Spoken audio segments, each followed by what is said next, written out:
Alhamdulillah, salatu wassalamu ala rasulillah wa ala alihi wa sahbihi wa wala. Para hadirin hadirat yang dirahmati Allah subhanahu wa ta'ala, silakan buka di buku halaman keempat. Kita akan bahas poin-poin yang berkaitan tentang program manasik haji, ya. Dan saya harapkan bisa diperhatikan dengan saksama, karena inilah inti daripada safar kita ke Mekah adalah untuk melaksanakan ibadah haji, ya. Kita mulai dari poin yang awal, yaitu persiapan sebelum umrah. Ya, sederhana, mandi, membersihkan kuku dan lain-lain, mencukur yang perlu dicukur. Ya. Ini maksudnya apa? Maksudnya sehingga tatkala nanti kita sedang ihram, kita tidak perlu untuk potong kuku, kita tidak perlu lagi mandi lagi karena kita sudah bersih. Ya. Ini insya Allah mudah karena kita rencananya umrohnya dari Mikot Madinah, ya, dari Mikot Madinah. Karena kita berangkat tanggal 12 Agustus, 1 Dzulhijjah, kita ke Madinah dulu 4 atau 5 hari. Setelah itu kita ngambil mikot dari Dzulhulaifah di kota Madinah, baru kita berangkat ke Mekah sekitar 6 jam atau 7 jam, ya, untuk melaksanakan umrah. Jadi semuanya mandi di hotel nanti, ya, mandi di hotel. Dan ini insya Allah akan kita ingatkan lagi tatkala kita akan melaksanakan umrah. Ini kita hanya menyampaikan garis-garis besarnya supaya lebih mudah. Jadi kita mandi, kemudian mencukur yang perlu dicukur, motong yang perlu dipotong, kemudian kita memakai kain ihram di hotel, tetapi kita baru berniat nanti kalau sampai di Dzulhulaifah atau di Bir Ali. Adapun tata cara mikot, ya, kita sampai di mikot, tinggal kita bilang kita sholat dulu 2 rakaat di masjid mikot, ya, dengan niat sholat duha atau dengan niat sholat tahiyatul masjid. Yang penting kita sholat atau sholat fardu. Kalau kebetulan di sana pas waktu sholat, kita sholat 2 rakaat. Setelah itu baru kemudian kita naik di atas bis.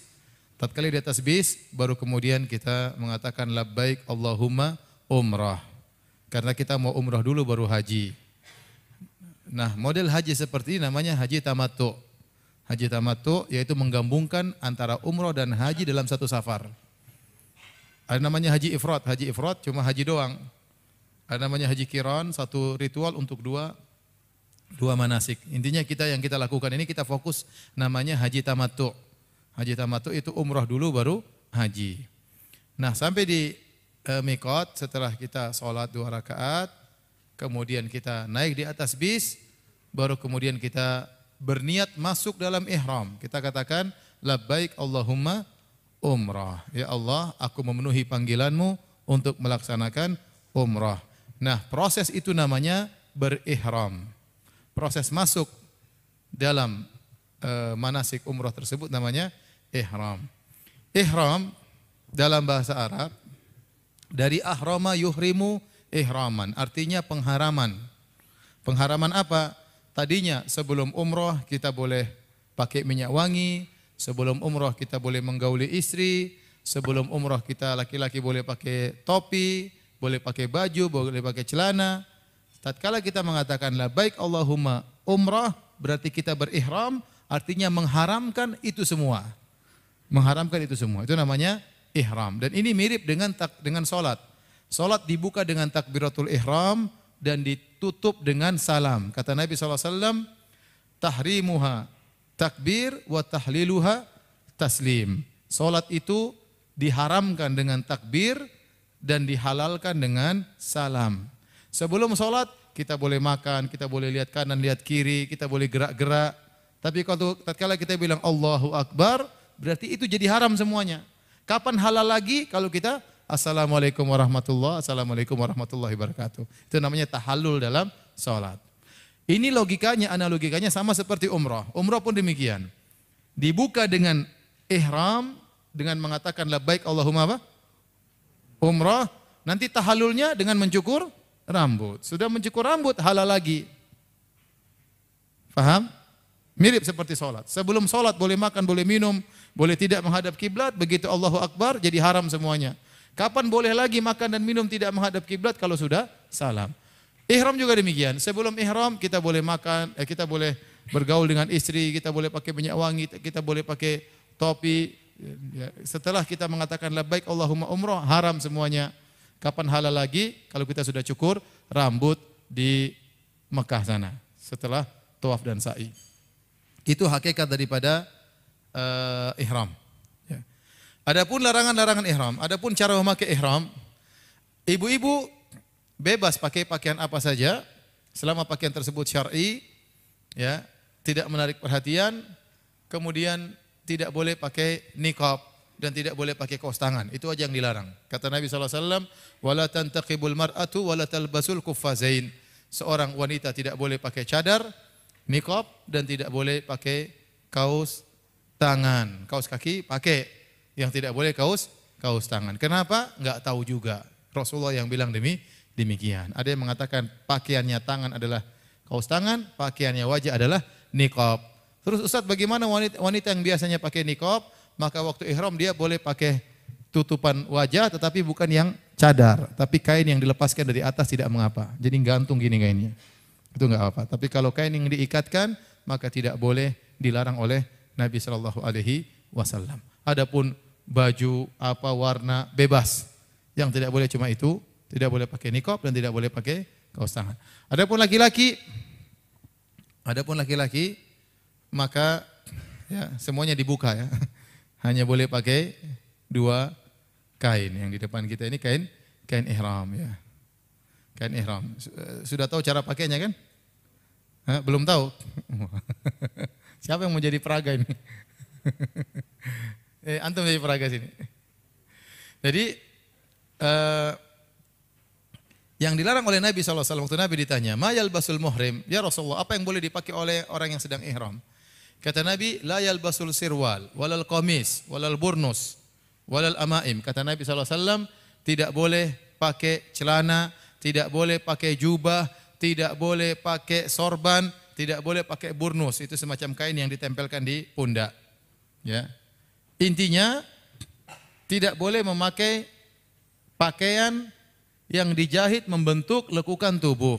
Ini cara pakainya. Boleh bermacam mazhab, ini salah satu mazhab ya. Mazhab saya berbeda. Karena bentuk tubuh mempengaruhi mazhab. Ini cara ustadz ya. Meskipun saya tidak setuju tapi biarlah nafal. Ya.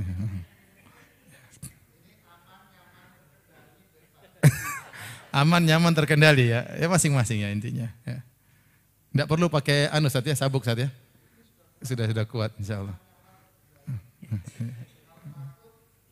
Pakai sabuk ya. Kalau takut pakai sabuk.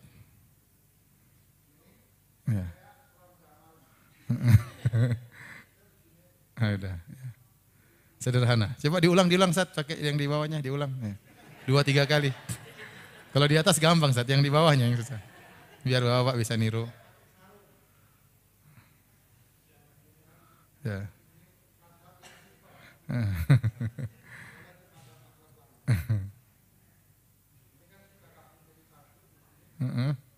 Terus?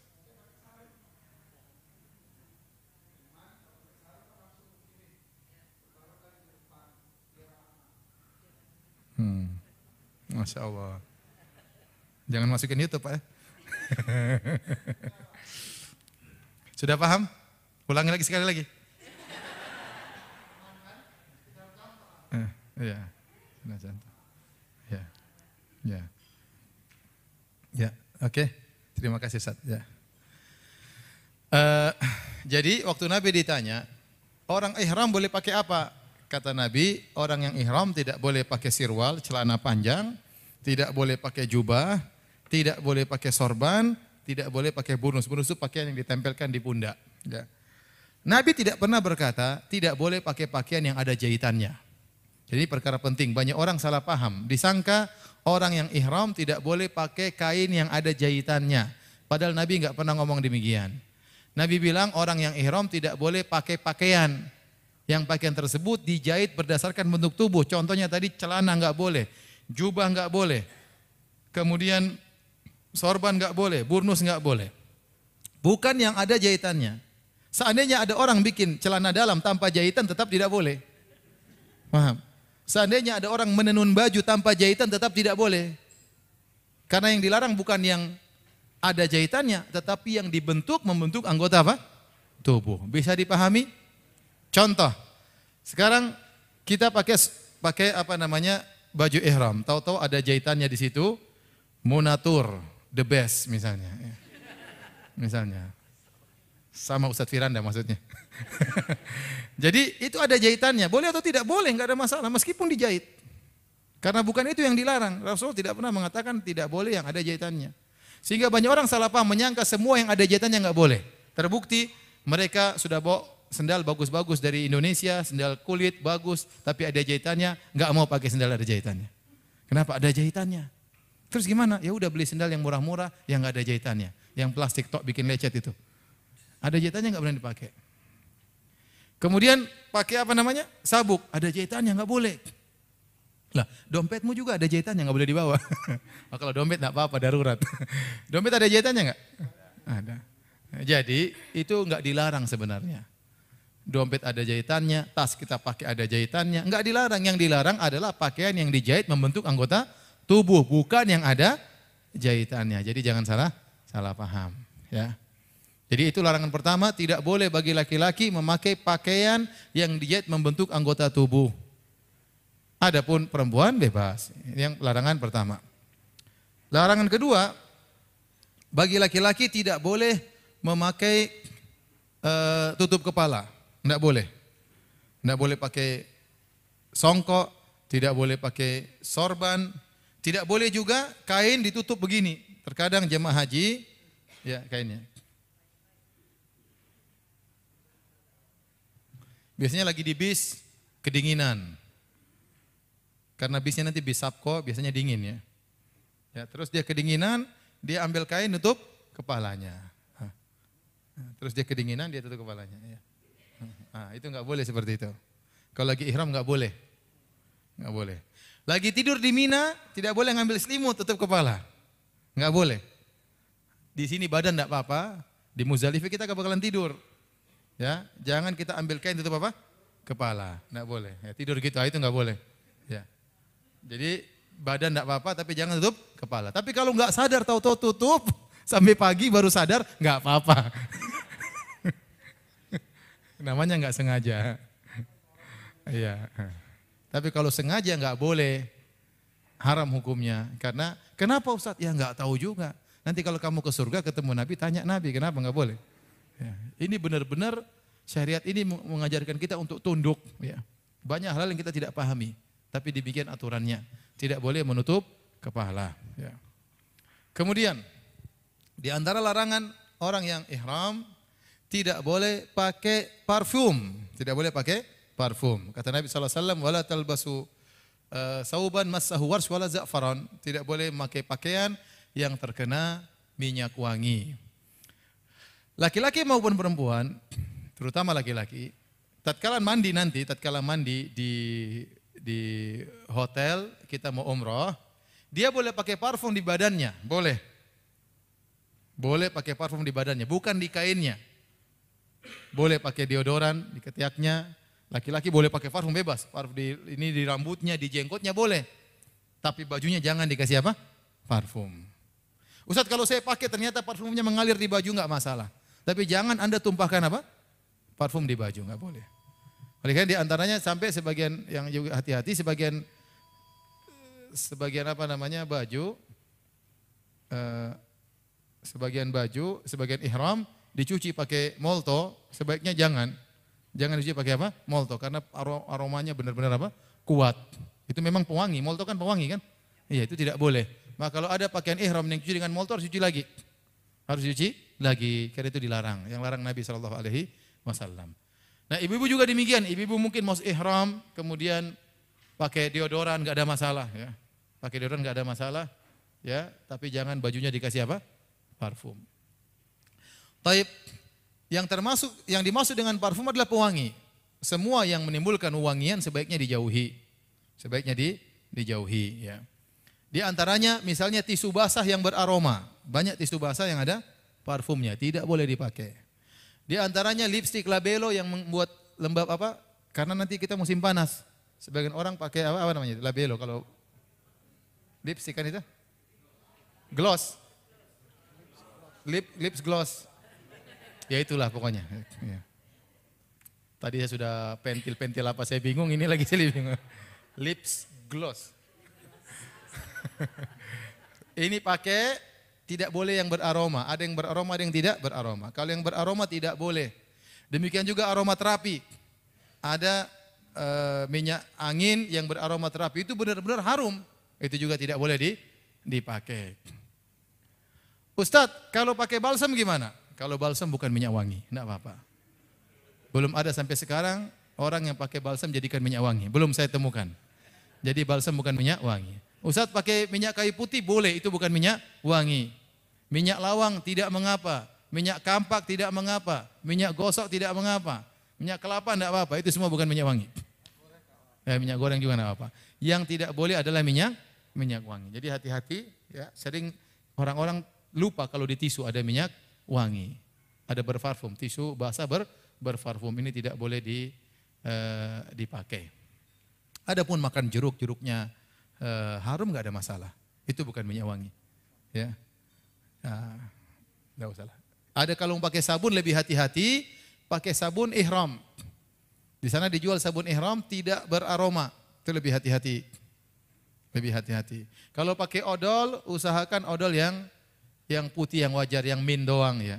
Lebih afdal, lebih hati-hati agar kita tidak timbul dalam masalah khilaf-khilaf. Lebih baik Pepsodent yang yang putih saja, ya, yang ori atau Pepsodent dan yang lainnya ya.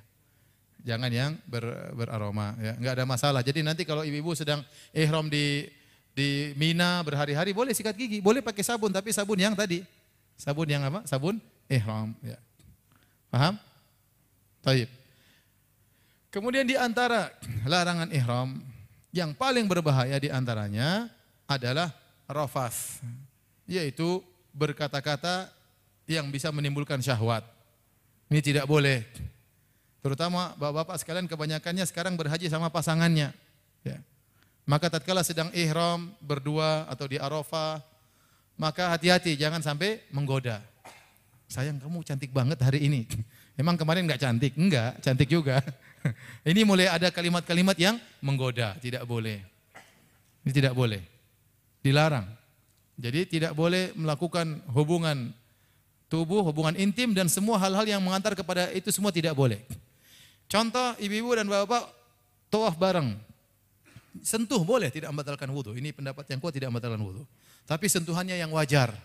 Sentuh yang wajar, jangan diulas-ulas ya. Ini nanti bisa menimbulkan syahwat ya. Ya, ini tidak boleh. Jadi yang wajar-wajar saja enggak ada masalah. Pokoknya hati-hati, jangan ngomong sembarangan, jangan menimbulkan syahwat, jangan merayu-rayu, kita sedang apa? Ihram. Kalau ternyata sampai terjadi hubungan, ya terjadi hubungan, ternyata masih dalam kondisi ihram, apalagi pas haji, kalau ihram ya haji, umrohnya batal. Kalau pas berhubungan sedang ihram, kemudian berhubungan tatkala haji, hajinya batal. Pertama hajinya batal, yang kedua harus nyembelih onta. Yang ketiga harus lanjutkan, tidak boleh langsung pulang. Harus lanjutkan sampai selesai. Yang keempat harus haji lagi tahun depan. Makanya bayar lagi komunator. Makanya hati-hati, jangan sampai melanggar. Ini larangan yang paling keras adalah menggauli wanita atau merayu wanita. Makanya di antara kata para ulama, apa hikmahnya kita dilarang untuk pakai parfum? Karena parfum itu menimbulkan syahwat. Maka jangan pakai parfum, tidak boleh sama sekali. Kemudian di antara larangan ihram adalah tidak boleh berburu, dan insya Allah kita enggak berburu ya. Ini pembahasan ini waktu zaman dulu, orang perlu berburu zaman dulu karena mereka berjalan dari Madinah menuju Mekah berhari-hari, perlu berburu di tengah jalan. Sekarang kita enggak perlu berburu. Pokoknya kita naik dari Madinah, nanti sampai di hotel, kita berburu di hotel, makanan sudah siap, tinggal dimakan ya.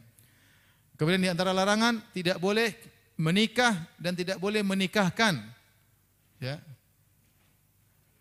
Kita juga enggak ya, siapa juga mau menikah, siapa juga mau menikahkan. Sudah cukup satu aja. Jadi tidak boleh. Ini di antara larangan ihram ya. Ada lagi Ustaz? Tidak boleh mencabut bulu ketiak, tidak boleh mencukur rambut, tidak boleh mencabut bulu ketiak, tidak boleh potong kuku, tidak boleh. Jadi kalau ketiaknya gatal digini-gini aja, jangan dicabut. Ya. Ya. Kuku juga enggak boleh potong kuku. Makanya tadi kita katakan sebelum berangkat umroh, kita potong kuku, cabut yang perlu dicabut, cukur yang perlu dicukur, supaya nanti tatkala kita ihram tidak perlu mencukur-cukur, tidak perlu mencabut-cabut. Ya. Karena itu semuanya dilarang. Kapan halal lagi kalau kita sudah tahallul? Kapan halal lagi kalau kita sudah tahallul? Kalau kita umroh, kita sudah mencukur rambut, sudah tawaf sa'i cukur rambut, maka halal lagi. Dan ini perkara yang penting. Bahwasanya setelah kita berumroh, kita boleh berhubungan lagi dengan istri kita. Boleh. Ini banyak jemaah haji tidak tahu. Jemaah haji banyak menyangka pokoknya enggak boleh berhubungan kecuali setelah haji. Jadi mereka menderita ya. Sampai ada orang pernah tanya sama saya, Ustadz, bolehkah kita berhubungan dengan istri? Saya bilang boleh. Dia langsung teriak, langsung pergi. Enggak tahu kenapa, histeris langsung pergi. Ini kejadian. Mungkin udah puasa lama gitu. Karena kata orang kalau sudah semakin lama di sana semuanya kelihatan cantik ya. Ya. Bahkan Afrika pun cantik di sana. Semuanya cantik. Karena ya dia nahan ya. Oleh karenanya yang tidak boleh tatkala sedang ihram tidak boleh berhubungan dengan keluarga. Tetapi setelah umrah boleh berhubungan dengan apa? Keluarga. Nanti enggak boleh lagi tanggal 8 waktu kita ke Mina, tidak boleh lagi berhubungan sama keluarga. Sampai selesai dari urusan kita haji baru kita boleh lagi berhubungan, boleh lagi bermanis-manis dengan istri, merayu-rayu boleh. Ya, paham? Bapak Ibu yang rahmatillah subhanahu wa ta'ala. Baik. Jadi setelah tahallul, setelah kita tawaf sa'i, kita bercukur, boleh lagi semuanya. Poin berikutnya, syarat rukun adab tawaf dan sa'i. Apa syarat rukun adab tawaf dan sa'i? Ya. Intinya bahwasanya umrah itu rukunnya yaitu ihram, kemudian tawaf dan sa'i. 3 rukunnya. Adapun tahallul maka itu masalah kewajiban, wajibatul umrah. Jadi kita mudah saja. Jadi umrah itu sebenarnya sederhana. Tinggal kita ihram, tawaf 7 putaran, sa'i 7 kali, cukur rambut sudah selesai. Itu secara sederhananya. Bahkan seandainya seorang berangkat ihram, diam saja, tidak bertalbiyah, tidak zikir, yang penting dia pergi, dia tawaf sa'i, maka sah. Tapi tidak afdal tentunya. Jadi jangan terlalu dianggap terlalu berat, enggak. Saya katakan orang tawaf saja, yang penting dia niat umrah, dia tawaf sa'i, meskipun dia diam-diam saja, kemudian cukur rambut sudah sah umrahnya. Tetapi tentu ini jauh dari petunjuk Nabi SAW. Jadi jangan khawatir nanti tidak sah umrah saya, enggak, mudah insya Allah, tidak susah. Nanti insya Allah mengenai rukun adab tawaf sa'i kita akan bahas nanti kalau sudah di Madinah ya, biar lebih matang lagi ya. Karena ini poinnya sangat banyak. Kemudian poin yang ke F, haid ketika masuk Makkah apakah dalam keadaan ihram atau tidak? Bagi wanita yang ternyata haid di Madinah dia haid, kemudian dia apakah dia ihram? Ya dia ihram aja. Begitu dia lewat Bir Ali, dia harus berihram meskipun dalam kondisi apa? Haid. Dan ini pernah terjadi pada seorang sahabat wanita Asma binti Umais. Waktu berhaji bersama Nabi SAW di Dzul Hulaifah, dia melahirkan. Dan dia nifas. Dan nifas hukumnya sama dengan apa? Haid. Namun dia tetap berihram. Kata Nabi SAW, suruh dia memakai kain untuk menutup kemaluannya, suruh dia untuk bersih-bersih, kemudian suruh dia untuk berihram. Jadi wanita haid pun demikian. Kalau ternyata dia ingin berangkat umrah, ternyata haidnya belum bersih, maka dia mandi bukan untuk menghilangkannya tapi sekedar bersih-bersih, kemudian dia pakai pembalut, kemudian dia berihram mengatakan labbaik Allahumma umrah. Kalau sampai di Mekah ternyata haidnya tidak bersih-bersih, maka dia tidak boleh umrah. Maka hajinya menjadi haji qiran atau haji ifrat, tidak bisa haji tamattu. Kalau kita ini semua haji tamattu itu umrah dulu baru apa? Haji. Namun kalau haidnya tidak berhenti sampai tanggal 8, maka dia tidak umrah lagi, dia langsung apa? Haji, lanjut langsung haji. Tapi seandainya sempat bersih tanggal 6, tanggal 7, maka dia umrah aja lebih dahulu. Umrah dulu baru kemudian tanggal 8 berihram lagi untuk haji. Jadi kita haji tamattu itu melakukan 2 nusuk. Nusuk pertama umrah, nusuk kedua adalah 2 ibadah maksudnya. Ibadah pertama umrah, ibadah kedua adalah haji. Paham? Wanita yang haid, ternyata haidnya berlanjut sampai tanggal 8 Zulhijjah, maka dia cuma melakukan 1 yaitu apa? Haji. Sebagaimana yang dialami oleh Aisyah radhiyallahu taala anha. Tidak boleh dia menunda umrahnya. Kalau ternyata dia lagi haid, kemudian dia saya mau ihramnya di Mekah saja tunggu bersih, dia melanggar. Dia harus potong kambing. Karena dia sudah melewati mikot tanpa berihram. Jadi enggak boleh ditunda ihramnya sampai di Mekah. Dia harus ihram di mikot, yaitu di mana? Bir Ali, meskipun dalam kondisi haid. Dan ini banyak orang tidak mengerti. Taib. Haid ketika umrah, apakah menunda tawaf dan sa'i? Sudah kita jawab. Tidak boleh tawaf dan tidak boleh apa? Sa'i.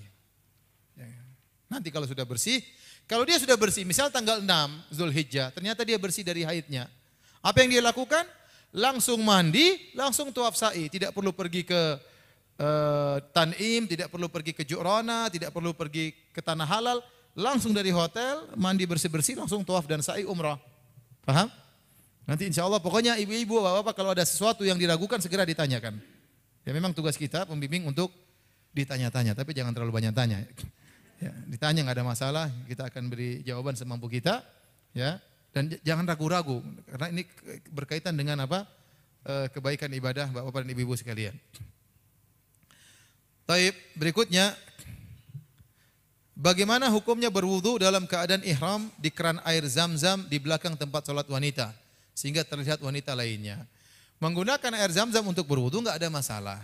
Yang jadi masalah apakah tatkala berwudu di situ mengakibatkan terlihat aurat atau tidak? Kalau terlihat aurat makanya tidak benar. Tapi kalau tadi kita sudah sebutkan cara berwudu yang tapi bagaimanapun lengan akan kelihatan.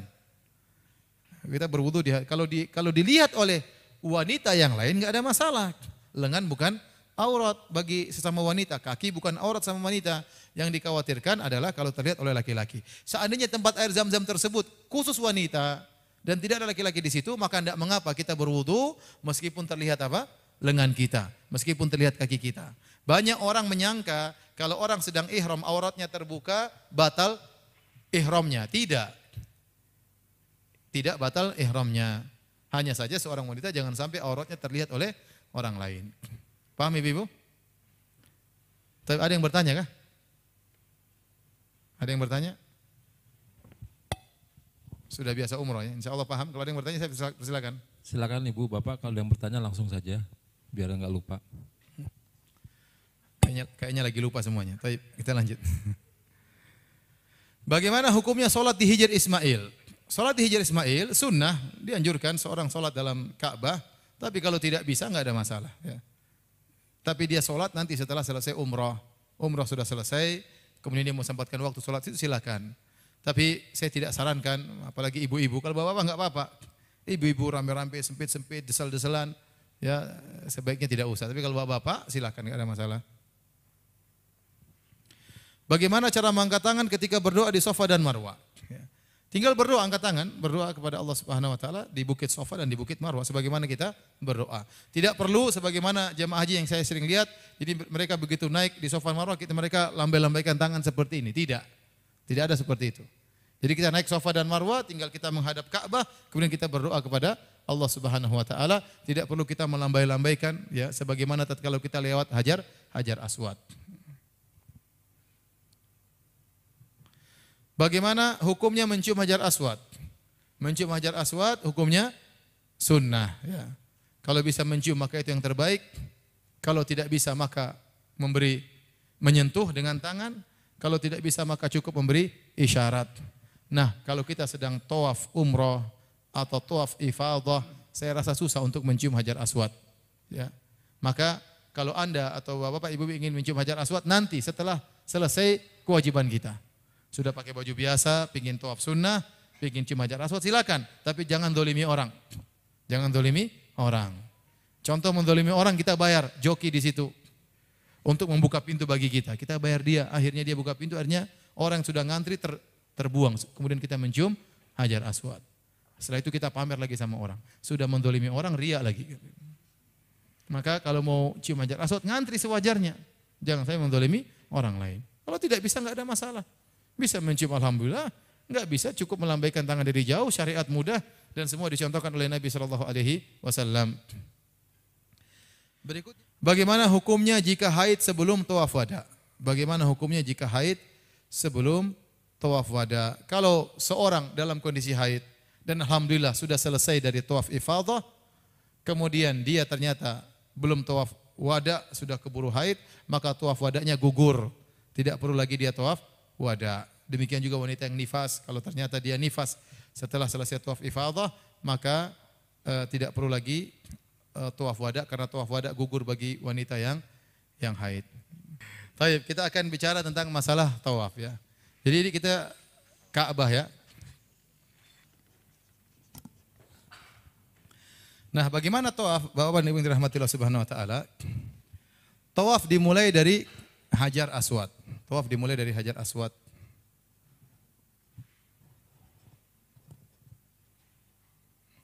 Bagi bapak-bapak begitu ingin tawaf, nanti setelah sampai di hotel, kemudian kita menuju ke tempat tawaf, maka melakukan ittiba. Ittiba itu artinya menampakkan bahu kanan dan menutup bahu kiri. Jadi coba Ustaz contohkan ittiba, menampakkan bahu kanan, menutup bahu kiri. Mazhabnya bagaimana caranya?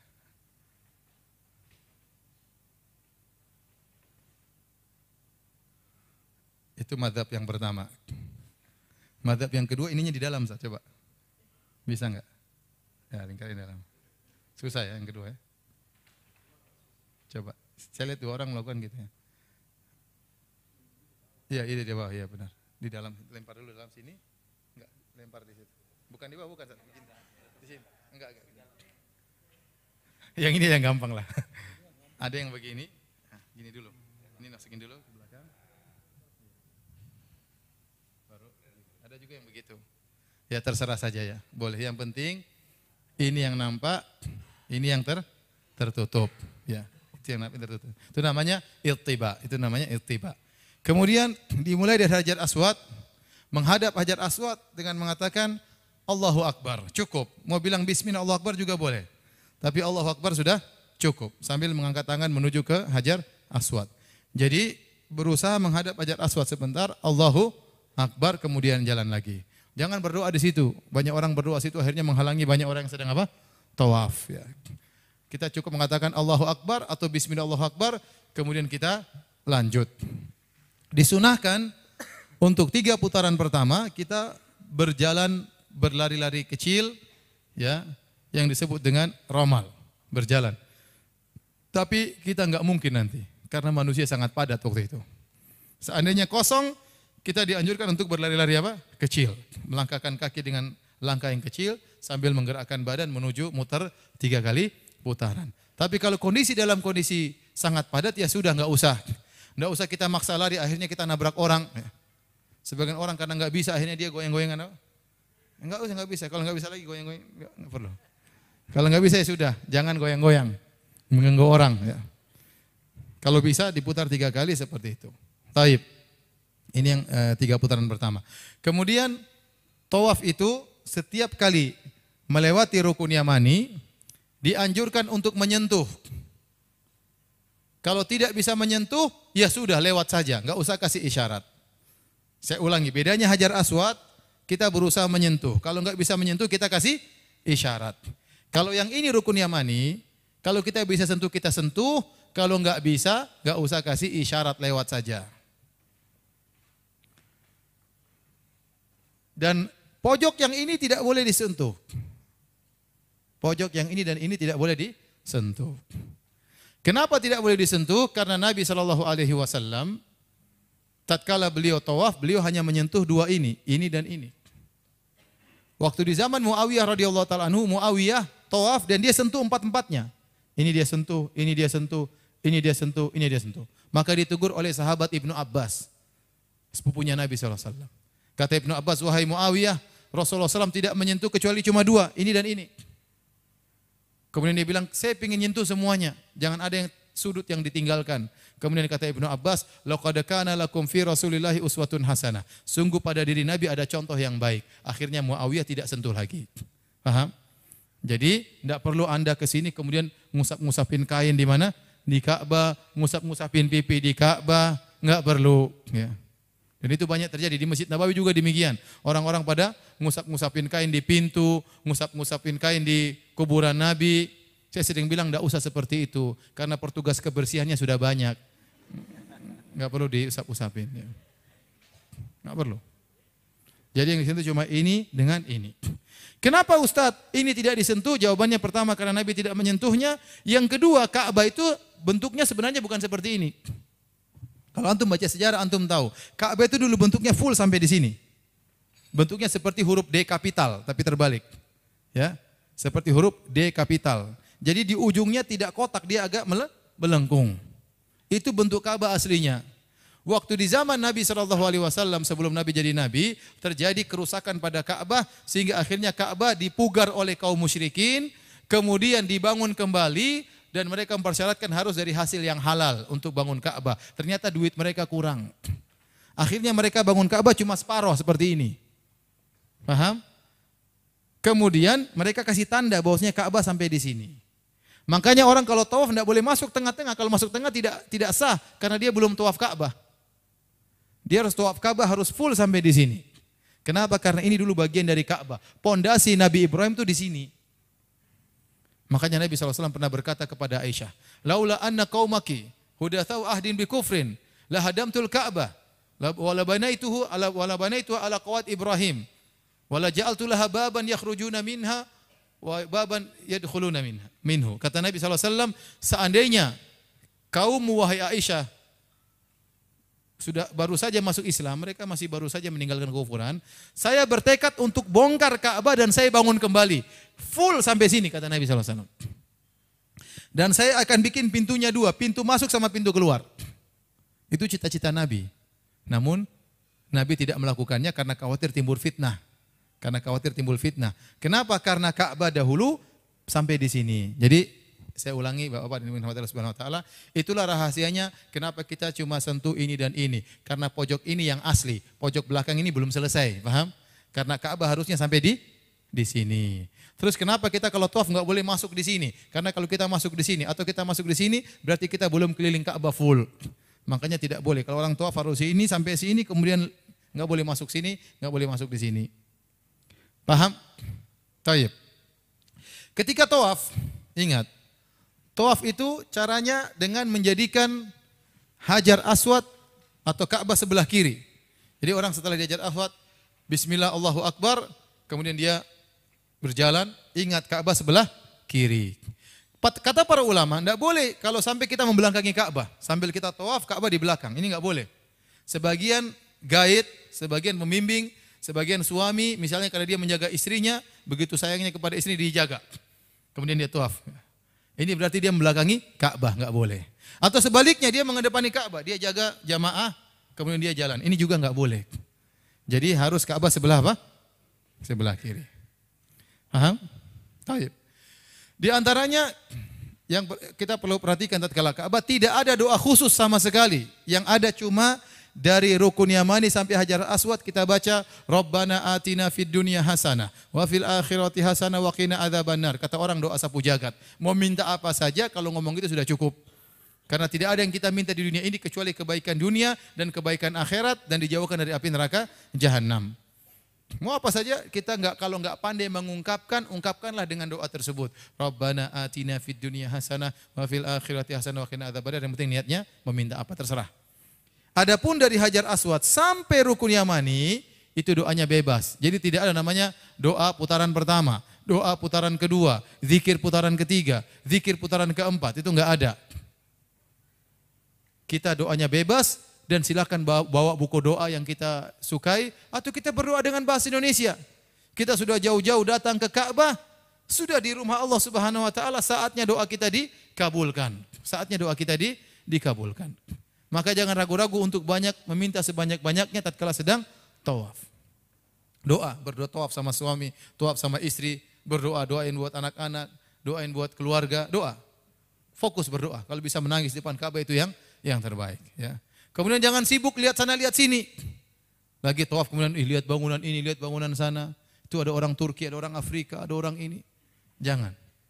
Itu ngabisin waktu. Jadi fokus untuk berdoa, ya. Dan jangan bikin zikir berjamaah rame-rame mengganggu orang lain. Sebagian travel haji, umroh pingin dilihat oleh banyak orang, Rame-rame. Rabbana, Rabbana, atina, atina, fi dunya, fi ibu-ibu rame suaranya merdu-merdu. Dilirik sama orang Afrika. Jangan. Kita jangan ganggu orang. Kita beribadah khusus kepada Allah, jangan sampai mengganggu orang yang sedang konsentrasi beribadah. Jadi enggak usah bikin paduan suara, masing-masing berdoa, Allah Maha mendengar. Kalau kita enggak pandai meminta, minta dengan bahasa Indonesia. Kalau ingin bahasa Arab, ya baca bawa doa. Kita baca dengan baik, kita hayati isi dari kandungan doa tersebut. Ya. Sampai 7 kali. Ustadz, kalau kita ragu, sudah berapa kita tawaf, 3 atau 4? Anggap saja masih 3. Kalau kita ragu 4 atau 5, anggap saja masih 4. Dan insya Allah kita saling mengingatkan. Karena kita akan tawaf bareng-bareng. Jadi ketahuan 7 atau belum, insya Allah diingatkan oleh kawan-kawan di sana. Ya. Supaya tahu berapa sudah kita tawaf. Kalau selesai, sudah tawaf selesai sampai 7 kali, baru kita pergi ke kemana? Belum, di sini ada namanya apa? Maqam Ibrahim. Apa maknanya Maqam Ibrahim, ibu-ibu? Maqam artinya apa? Maqam artinya apa? Makam artinya apa makam? Bukan kuburan ya. Makam Ibrahim adalah tempat berdirinya Nabi Ibrahim. Tempat berdirinya Ibrahim waktu Nabi Ibrahim alaihissalam bangun Ka'bah. Ka'bah ketinggian, maka dia butuh batu untuk pijakan. Dia injak batu tersebut sehingga ada bekas 2 kakinya. Dahulu makam Ibrahim ini nempel di sini. Dahulu nempel. Sehingga Nabi Ibrahim untuk ambil batu dari Nabi Ismail kasih batu, Nabi Ibrahim yang susun. Anaknya kasih batu, yang karena yang bangun Nabi Ibrahim sama Nabi Ismail putranya. Nabi Ismail kasih batu, dia susun dan seterusnya. Namun di zaman Umar bin Khattab, tatkala makam Ibrahim ini menghalangi orang tawaf, dimundurin oleh Umar bin Khattab radhiyallahu taala anhu. Itu ceritanya. Nah, orang yang sudah tawaf sampai 7 putaran, jadi setiap kali lewat Hajar Aswad kita bilang apa? Allahu Akbar. Bismillahi Allahu Akbar. Setiap lewat Hajar Aswad kita bilang Bismillahi Allahu Akbar. Setelah selesai yang ke-7, maka kita menuju ke makam Ibrahim. Kita sholat 2 rakaat di belakang makam Ibrahim. Sambil kita baca, wattakhidhu mim maqami Ibrahim musalla. Nanti ada bacaannya di buku. Sambil kita kembalikan ini tadi, yang tadinya ittiba, lihat bahu kanan, kita rapikan, tutup lagi dua-duanya. Jadi ingat, menampakkan bahu kanan itu cuma pertama kali tawaf umroh. Sebagian jamaah haji sampai haji selesai, bahu kanannya diperlihatin terus. Enggak. Saya ingatkan, memperlihatkan bahu kanan itu, ittiba itu hanya dilakukan tatkala tawaf umroh ini 7 kali, 7 putaran itu saja. Setelah itu kita normal. Baju ditutup kembali. Paham? Oh, paham? Taib. Setelah itu, salat di belakang makam Ibrahim 2 rakaat. Rakaat pertama Al-Fatihah sama Qul ya ayyuhal kafirun, rakaat kedua Al-Fatihah sama Qul huwallahu ahad. Setelah itu kita selesai dari tawaf, kita menuju ke sa'i. Kita lanjut sa'i. Ini ada Bukit Sofa, ini ada Bukit Marwa. Jarak antara keduanya kira-kira 700 meter ya. Saya kalau nggak salah 700 meter. Kemudian antara Bukit Sofa dan Bukit Marwa ada namanya lembah, sekarang sudah dikasih tanda hijau ya. Lampu hijau. Nah, bagaimana cara kita sa'i? Caranya mudah. Pertama kita pergi ke Bukit Sofa. Di Bukit Sofa kemudian kita menghadap kiblat, menghadap Ka'bah, kemudian kita berdoa ya, sebagaimana yang diajarkan oleh Nabi sallallahu alaihi wasallam. Allahu Akbar, Allahu Akbar, asyhadu an la ilaha illallah, asyhadu an la ilaha syarikalah, lahul mulku wa lahul hamdu wa huwa ala kulli syai'in qadir, la ilaha illallah wahdah, anjaza wa'dah wa nasara 'abda wa hazamal ahzaba wahdah. Itu zikirnya. Setelah itu kita berdoa, angkat tangan kepada Allah, bebas apa yang kita minta. Sambil menghadap ke Ka'bah. Setelah kita berdoa, kita zikir lagi tadi. Allahu Akbar, Allahu Akbar, Allahu Akbar. La ilaha illallah la syarika lahul mulku wa lahul hamdu wa huwa ala kulli syai'in qadir, la ilaha illallah wahdah, anjaza wa'dah wa nasara 'abda wa hazamal ahzaba wahdah. Kemudian kita doa lagi. Bebas, doa apa saja. Doa buat keluarga, buat istri, buat anak-anak. Setelah itu kita zikir lagi. La ilaha illallah wahdahu la syarika lah, lahul mulku wa lahul hamdu wa huwa ala kulli syai'in qadir. La ilaha illallah wahda anjaza wa'da wa nasara 'abdah wa hazamal ahzaba wahdah. Jadi, waktu kita di Bukit Sofa, kita zikir tadi, kemudian doa bebas. Kemudian zikir lagi, kemudian doa bebas, kemudian zikir lagi. Jadi zikirnya 3 kali. Di sela-sela zikir tersebut ada doa 2 kali. Saya ulangi, di atas Bukit Sofa kita zikirnya 3 kali, ya. Di sela-selanya ada doa bebas 2 kali. Ustadz, apakah harus sampai di puncak bukit baru kita berdoa? Tidak. Kalau Anda sudah mencapai di lereng Bukit Sofa, sudah sah. Anda boleh berdoa di bawah, Anda boleh langsung muter balik, boleh langsung menuju ke bukit sebelumnya. Jadi, kalau bisa sampai di atas itu yang paling afdol. Tapi kalau tidak bisa sampai di atas, cuma sampai di bawah enggak ada masalah. Ustadz sangat padat sehingga kita tidak bisa untuk stop, lanjut tidak apa-apa, sah. Sambil kita digeser-geser orang, kita berdoa semampunya. Saya pernah mengalami demikian. Ya. Benar-benar padat, saya nggak bisa berhenti karena terdorong orang. Maka saya sambil terdorong, saya berusaha berdoa. Ya, kita nggak tahu nanti kondisi pas haji nanti apakah padat atau tidak. Tapi maksud saya, yang penting Anda sudah sampai di sini langsung muter sah. Yang penting Anda sudah melewati tempat kursi roda, paham? Kursi roda itulah start dari awal sofa. Barang siapa yang sudah melewati kursi roda, maka sudah sah. Dia sudah sampai di bukit apa? Sofa, meskipun di lerengnya. Meskipun di lerengnya. Demikian juga di ujung, kalau kursi roda di ujung, kita sudah sampai di ujung kursi roda, berarti sudah sampai di sofa. Ya, sudah sampai di marwah. Sudah sampai di marwah, meskipun tidak harus naik ke atas. Taib, sebagaimana di tawaf, sa'i pun demikian, tidak ada doa khusus antara sofa sampai marwah, kecuali tadi zikir tatkala di atas bukit. Setelah itu dari sofa dan marwah bebas, mau baca Quran, mau berzikir, jangan ngobrol ya. Jangan ngobrol. Saatnya kita beribadah kepada Allah Subhanahu wa taala. Jangan sempat tulis status ya. Lagi sedang sa'i, sempat-sempatnya nulis apa? Status. Dan yang perlu kita perhatikan, tatkala sa'i, ijma ulama kalau kita batal wudu, sa'inya sah. Misalnya seorang sudah tidak kuasa lagi tatkala sa'i, ternyata dia buang angin. Ya, tidak apa-apa, lanjutkan aja sa'inya. Sa'inya sah.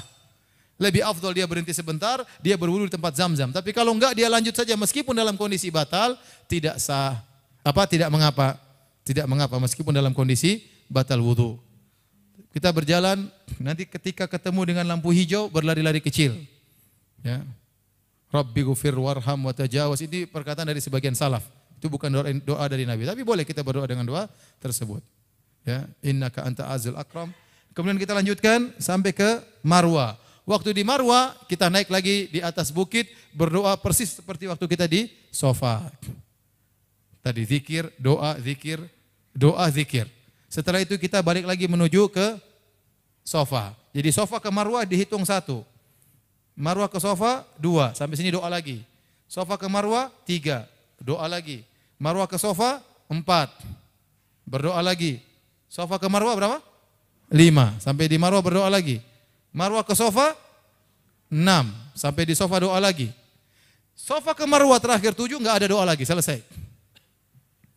Di poin yang terakhir ke-7 tidak perlu doa lagi. Jadi terakhir doa di mana? Di sofa, yang ke-7 di sofa. Pas di Marwah terakhir enggak perlu doa lagi.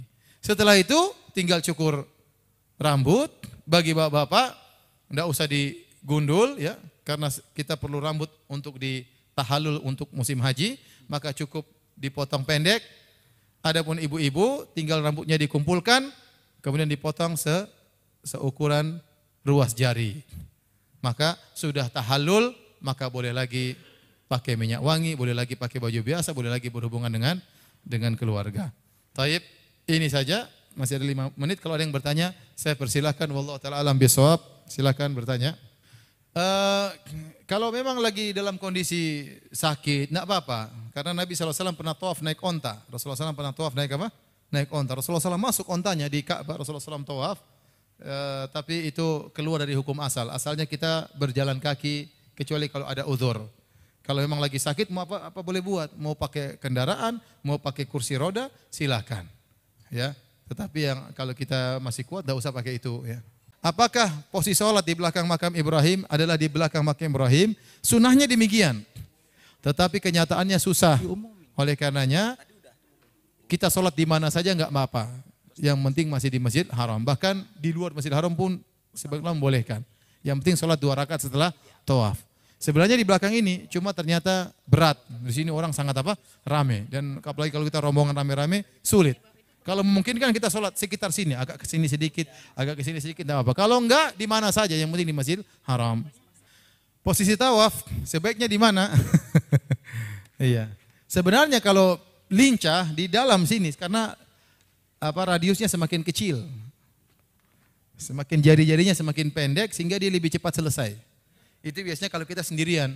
Saya kalau sendirian saya masuk di tengah-tengah.